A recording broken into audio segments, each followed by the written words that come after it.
ಮಾನಸಿಕ ಮತ್ತು ದೈಹಿಕ ಕಿರುಕುಳ ಮತ್ತು ವರದಕ್ಷಿಣೆಗಾಗಿ ಇದು ಮಾಡ್ತಾ ಇದ್ದಾರೆ, ತುಂಬ ಮನೆಯಲ್ಲಿ ಕಾಟ ಕೊಟ್ಟಿದ್ದಾರೆ ಅನ್ನೋದು ನಾವು ಇಲ್ಲಿ ಕಂಪ್ಲೇಂಟ್ ಮಾಡಿರೋದು.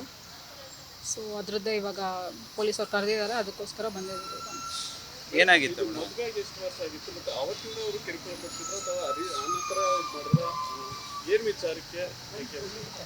ಮದುವೆ ಮುಂಚೆ ಚೆನ್ನಾಗೇ ಇದ್ರು ಸರ್. ಮದುವೆಗೆ ಮುಂಚೆ ನಮಗೇನು ಬೇಡ ಅಂತಲೇ ಹೇಳಿದರು. ಬಟ್ ಆಲ್ಸೋ ಮದುವೆ ರಿಲೇಷನ್ಶಿಪ್ ಟೈಮಲ್ಲೇ ನಾನು ಆಲ್ಮೋಸ್ಟ್ ಅವ್ರಿಗೆ ಗಾಡಿ ಮತ್ತು ಇದು ಜಾವಾ ಬೈಕು ಅದಿಬ್ಬರು ಇದು ಮಾತಾಡಿಕೊಂಡು ತೊಗೊಂಡಿದ್ದು. ಮತ್ತು ಏನು ಸ್ಮಾರ್ಟ್ಫೋನ್ ಗ್ಯಾಲಕ್ಸಿ S20 ಅಲ್ಟ್ರಾ ಏನು 1 ಲಕ್ಷ 1.25 ಲಕ್ಷದೊಂದು ಫೋನು ಆವಾಗಲೇ ರಿಲೇಷನ್ಶಿಪ್ ಇರೋ ಟೈಮಲ್ಲೇ ಕೊಟ್ಟಿದ್ದು. ಮತ್ತು ಆಗಾಗ ಕೂಡ ನಾನು ಅವ್ರಿಗೆ ಸಪೋರ್ಟಿವ್ ಆಗಿ ಇರಬೇಕು ಅಂದ್ಬಿಟ್ಟು ಸ್ವಲ್ಪ ದುಡ್ಡು ಅಂದರೆ ಅವ್ರಿಗೆ ಏನು ಆ ಟೈಮಲ್ಲಿ ಅವರು ಆ್ಯಕ್ಚುಲಿ ಹೇಳ್ಬೇಕಂದ್ರೆ ರಿಲೇಷನ್ಶಿಪ್ ಸ್ಟಾರ್ಟ್ ಆಗೋ ಟೈಮಲ್ಲಿ ಅವ್ರಿನ್ನೂ ಚಿತ್ರ ನಿರ್ದೇಶಕ ಮನ್ಸವರೇ ಆಗಿರಲಿಲ್ಲ. ಅವ್ರಿನ್ನೂ ಜಸ್ಟ್ ಅವಾಗಿನ್ನೂ ಇದು ಮಾಡ್ತಾಯಿದ್ದು. ಸೊ ನಾವು ರಿಲೇಷನ್ಶಿಪ್ಪಲ್ಲಿ ಏನು ಅಷ್ಟೊಂದು ಇದು ಮಾಡಿಲ್ಲ, ದುಡ್ಡು ಬಗ್ಗೆ ಎಲ್ಲ ಯೋಚನೆ ಮಾಡಿಲ್ಲ ನಾವು. ಸೊ ಅವ್ರಿಗೆ ಸಹಾಯವಾಗಿ ಅವ್ರಿಗೆ ಹಿಂದೆ ಬೆನ್ನೆಲುಬಾಗಿ ನಿಂತಿದ್ದೆ ಅಷ್ಟೇ ನಾನು ಆ ಟೈಮಲ್ಲಿ. ಅವರು ಏನು ನಮಗೆ ಬೇಕೇ ಬೇಕು ಈ ಥರದ್ದು ಯಾವುದೂ ಇದು ಮಾಡಿರಲಿಲ್ಲ ಆ ಟೈಮಲ್ಲೆಲ್ಲ. ಬಟ್ ಮದುವೆ ಎಲ್ಲ ಫಿಕ್ಸ್ ಆಗಿ ಎಂಗೇಜ್ಮೆಂಟ್ ಟೈಮೆಲ್ಲ ಆಗಿ ಆ ಸ್ಟಾರ್ಟಿಂಗ್ ಆ ಡ್ಯೂರೇಷನ್ ಇದೆಯಲ್ಲ ಮದುವೆ ಏನು ಮಾತುಕತೆ ಇದ್ರ ಟೈಮಲ್ಲೆಲ್ಲ, ಸೊ ಅವಾಗಿಂದ ಸ್ಟಾರ್ಟ್ ಆಯಿತು. ಅವ್ರ ಮನೆಯವರು ಒಂದೊಂದೇ ಕೇಳೋದಕ್ಕೆ ಸ್ಟಾರ್ಟ್ ಮಾಡಿದ್ರು. ಆವಾಗ ನಾನು ಇವ್ರಿಗೆ ಕ್ವೆಶನ್ ಕೂಡ ಮಾಡಿದ್ದೆ, ಈ ಥರ ಏನೂ ಹೇಳಿರಲಿಲ್ವಲ್ಲ ಇದ್ರ ಬಗ್ಗೆ, ಮತ್ತು ಇವಾಗ ಕೇಳ್ತಾ ಇದ್ದೀರಾ ಅಂದಿದ್ದಕ್ಕೆ, ಇಲ್ಲ ಬಿಡು ನಾನು ಮಾತಾಡ್ತೀನಿ ನಮ್ಮ ಅಮ್ಮನ ಹತ್ರ ಅಂತ ಒಂದ್ಸಲ ಅವ್ರಮ್ಮ ಒಂದ್ಸಲ ನಮ್ಮ ಮನೆಯವ್ರಿಗೆ ಕೇಳೋದು, ಆ ಥರ ಹಿಂಗೆ ಇದು ನಡೀತಾ ಇತ್ತು.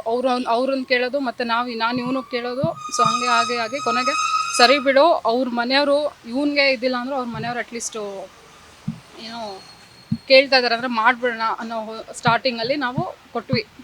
ಅವ್ರು ಏನು ಕೇಳ್ತಾ ಇದ್ದಾರೆ ಅದನ್ನು ಮಾಡಿಕೊಟ್ಟು ಮದುವೆನೂ ಅವ್ರಿಗೆ ಕ್ಯಾಶ್ ಎಲ್ಲ ಕೊಟ್ಟಿದ್ದೀವಿ. ಮದುವೆ ಟೈಮಲ್ಲೂ ಕೂಡ ಕ್ಯಾಶ್ ಕೊಟ್ಟಿದ್ದೀವಿ. ಎಷ್ಟು ಕೊಟ್ಟಿದ್ರಿ ಮೇಡಮ್ ಮದುವೆ ಟೈಮಲ್ಲಿ? ಆಲ್ಮೋಸ್ಟ್ ನಾವು ಅವ್ರ ಫ್ರೆಂಡ್ಗೆ ಮತ್ತು ಮದುವೆ ಖರ್ಚಿಗೆ ಮತ್ತು ಅವ್ರಿಗೆ ಆ ಥರ ಮತ್ತು ನಮ್ಮದು ಗೋಲ್ಡು ಆ ಥರದ್ದೆಲ್ಲ ಸೇರಿಸಿದ್ರೆ ಆಲ್ಮೋಸ್ಟ್ ಒಂದು 28ರಿಂದ 30 ಲಕ್ಷ ಒಟ್ಟಾರೆ ಮದುವೆ ಖರ್ಚು ಮತ್ತು ಗೋಲ್ಡು ಇದೆಲ್ಲ ಸೇರಿಸಿದ್ರೆ ಅಷ್ಟಾಗುತ್ತೆ.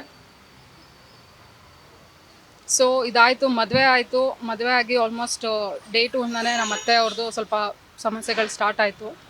ಅವರು ನಾವು ಮದುವೆಗೆ ಮುಂಚೆ ಮಾತುಕತೆ ಟೈಮಲ್ಲೂ ಕೂಡ ಕೇಳಿದ್ವಿ, ಏನಾದರೂ ಎಕ್ಸ್ಪೆಕ್ಟೇಷನ್ ಇದೆ ನಿಮಗೆ ಹುಡುಗಿಯಿಂದ? ಬಿಕಾಸ್ ನಂದು ಬಂದುಬಿಟ್ಟು ನಾನು ಸಿಕ್ಕಾಪಟ್ಟೆ ಒಂದು 15 ಅವರ್ 16 ಅವರ್ ಕೆಲಸ ಮಾಡೋಂಥ ಜಾಬಲ್ಲಿ ಇದ್ದಿದ್ದು. ಸೊ ಅವ್ರಿಗೇನಾದರೂ ನಿಮ್ಮ ಸೊಸೆ ಹಿಂಗಿರಬೇಕು ಹಂಗೆ ಮಾಡಬೇಕು ಅನ್ನೋದು ಎಕ್ಸ್ಪೆಕ್ಟೇಷನ್ಸ್ ಇದೆಯಾ ನಿಮಗೆ ಅಂತೆಲ್ಲ ಮಾತುಕತೆ ಟೈಮಲ್ಲೇ ಕೇಳಿದ್ವಿ. ಅವ್ರು ಏನಿಲ್ಲ, ನಮಗೆ ಜಸ್ಟ್ ನಿಮ್ಮ ಮನೆಯಿಂದ ನಮ್ಮ ಮನೆಗೆ ಬರಬೇಕಷ್ಟೇ, ಬೇರೇನೂ ನಮ್ಮದು ಇದಿಲ್ಲ ಅಂತ ಹೇಳಿದರು. ಬಟ್ ಆಮೇಲೆ ಡೇ 2ಇಂದನೇ ಅವ್ರದ್ದು ಆಲ್ಮೋಸ್ಟ್ ಏನಂತಾರೆ ದಿನ ಕೂತ್ಕೊಂಡು ನನ್ನ ಬಗ್ಗೆ ಮಾತಾಡ್ತಾ ಇರೋರು ಅವರು. ನಾನು ವರ್ಕ್ ಫ್ರಮ್ ಹೋಮ್ ಇದ್ದೆ ಆವಾಗ. ದಿನ ಕೂತ್ಕೊಂಡು ಇವರು ಆಫೀಸಿಗೆ ಹೊಟ್ಟೋಗ್ಬಿಡ್ತಾಯಿದ್ರು, ಎಲ್ಲ ಮನೆ ತಿಂಡಿ ತಿನ್ನೋದು, ಕೂತ್ಕೊಳ್ಳೋದು, ಒಬ್ಬೊಬ್ಬರಿಗೆ ಫೋನ್ ಮಾಡೋದು. ಅದೊಂಥರ ನಾನು ಲೈವ್ TV ಥರ ಅವ್ರಿಗೆಲ್ಲ. ಹಿಂಗೆ ಹೋದರೆ ಓಕೆ, ಹಿಂಗೆ ಹೋಗ್ತಾ ಇದ್ದಾಳೆ, ಹಿಂಗೆ ಬಂದರೆ ಹಿಂಗೆ ಇದು ಮಾಡ್ತಾ ಇದ್ದಾಳೆ, ಇದು ಹಾಕ್ಕೊಂಡಿದ್ದಾಳೆ, ಇದು ತಿಂತಾ ಇದ್ದಾಳೆ. ಸೊ ಅದೊಂಥರ ಎವ್ರಿ ಡೇ ಮೆಂಟಲಿ ನನಗೆ ಎಲ್ಲಿ ಕೆಲಸ ಮಾಡ್ತಾ ಇರ್ತದೆ, ಈ ಸೈಡ್ ಅವ್ರದ್ದು ಕೇಳಿಸ್ಕೊತಾ ಇರ್ತಾಯಿದ್ದೆ. ಇದನ್ನು ಓಕೆ ಅವರು ಹೇಳ್ತಾ ಇದ್ದಾರಲ್ಲ, ಇದು ಅವಳು ಅದು ಮಾಡಿಲ್ಲ ಅಂತ ಹೇಳ್ತಾ ಇದ್ದಾರಲ್ಲ, ಮಾಡಿಬಿಡೋಣ ನೋಡೋಣ. ನಾವು ಸ್ಟಾರ್ಟಿಂಗಲ್ಲಿ ಯಾಕೆ ತಪ್ಪು ತಿಳ್ಕೊಬೇಕು? ಅವ್ರಿಗೂ ಎಕ್ಸ್ಪೆಕ್ಟೇಷನ್ ಇರುತ್ತೆ, ನಾವು ಒಬ್ಬನೇ ಮಗ, ಸೊಸೆ ಬಂದು ಅದು ಮಾಡ್ತಾಳೆ ಇದು ಮಾಡ್ತಾಳೆ ಅನ್ನೋ ಎಕ್ಸ್ಪೆಕ್ಟೇಷನ್ ಇರ್ಬೋದು ಅಂದ್ಬಿಟ್ಟು ಒಂದೊಂದೇ ಮಾಡೋಕ್ಕೆ ಸ್ಟಾರ್ಟ್ ಮಾಡಿದೆ ಸರ್. ಓಕೆ ಅವ್ರು ಅದು ಹೇಳ್ತಾ ಇದ್ದಾರೆ ಅವ್ನ ಕೆಲಸ, ಅದು ಮಾಡಲ್ಲ ಅವಳು. ಮತ್ತು ನಂದು ಅವರು ಎಷ್ಟು ಇದು ಅಂದರೆ, ನಾನು ಒಂದೊಂದು ಸಲ ಇವತ್ತು ಬೆಳಗ್ಗೆ 11 ಗಂಟೆಗೆ ಲಾಗಿನ್ ಮಾಡಿದ್ರೆ ನೆಕ್ಸ್ಟ್ ಡೇ ಬೆಳಗ್ಗೆ 4 ಗಂಟೆಗೆ ಲಾಗ್ ಆಫ್ ಮಾಡ್ತಾ ಇದ್ದೆ. ಏನು ಕೆಲಸ ಮಾಡ್ತಿದ್ವಿ ಮೇಡಮ್? ನಾನು MNCಲಿ ಕೆಲಸ ಮಾಡ್ತಾಯಿದ್ದೆ. ಸೊ ಕೆಲವೊಂದು ಟೈಮ್ ಆಲ್ಮೋಸ್ಟ್ ಒಂದು ವಾರ 10-15 ದಿನ ಈ ಥರ ಸಿಕ್ಕಾಪಟ್ಟೆ ಕೆಲಸ ಇರ್ತಾಯಿತ್ತು. ಸೊ ಒಂದೊಂದು ಸಲ ಮಿಸ್ಟೇಕ್ಸ್ಗಳಾದರೆ ಇನ್ನೊಂದು ಸಲ ಮಾಡಬೇಕಾಗ್ತಾಯಿತ್ತು. ಆ ಥರ ಟೈಮಲ್ಲಿ ಈ ಥರ ನೆಕ್ಸ್ಟ್ ಡೇ 4 ಗಂಟೆ ಆ ಥರ ಎಲ್ಲ ಆಗಿಬಿಡ್ತಾಯಿತ್ತು.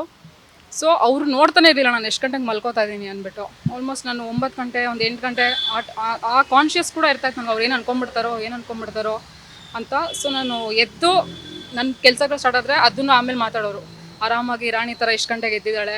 ಸೊ ಅದೆಲ್ಲ ತುಂಬ ಮೆಂಟಲಿ ತುಂಬಾ ನನಗೆ ಇದಾಗ್ತಾಯಿತ್ತು. ಏನಕ್ಕೆ ಹಿಂಗೆ ಮಾತಾಡ್ತಾ ಇದ್ದಾರೆ ನನ್ನ ಬಗ್ಗೆ ಹಿಂಗೆ ಮಾತಾಡ್ತಾ ಇದ್ದಾರೆ. ಸೊ ಇದನ್ನು ನಾನು ನಮ್ಮನೆಯವ್ರ ಹತ್ರ ಆಗಲಿ ಮನ್ಸೂರವ್ರ ಹತ್ರ ಆಗಲಿ ಹೇಳಿರಲಿಲ್ಲ. ಬಿಕಾಸ್ ನಾನು ಸ್ಟಾರ್ಟಿಂಗಲ್ಲಿ ನಾನೇ ಸರಿಪಡಿಸ್ಕೊಳ್ಳೋಣ, ಅವ್ರು ಹೇಳ್ತಾ ಇದ್ರಲ್ಲ ಮಾಡಿಬಿಡೋಣ, ಅದು ಸರಿ ಹೋಗುತ್ತೇನೋ ಅಂದ್ಕೊಂಡು ಪ್ರತಿಯೊಂದು ಮಾಡ್ತಾಯಿದ್ದೆ. ಅದು ತಿಂಗಳಾನ್ಗಟ್ಲೆ ಹೇಳ್ದೋಯ್ತು. ಒಂದಿನ ನನ್ನ ಕೈಲಿ ತಡ್ಕೊಳ್ಳೋಕ್ಕೆ ಆಗಿಲ್ಲ. ಅವರು ಹೊರಗಡೆ ಇದ್ದರು, ಮನ್ಸೂರು ಬೇರೆ ಯಾವುದೋ ಮೀಟಿಂಗಲ್ಲಿದ್ದರು.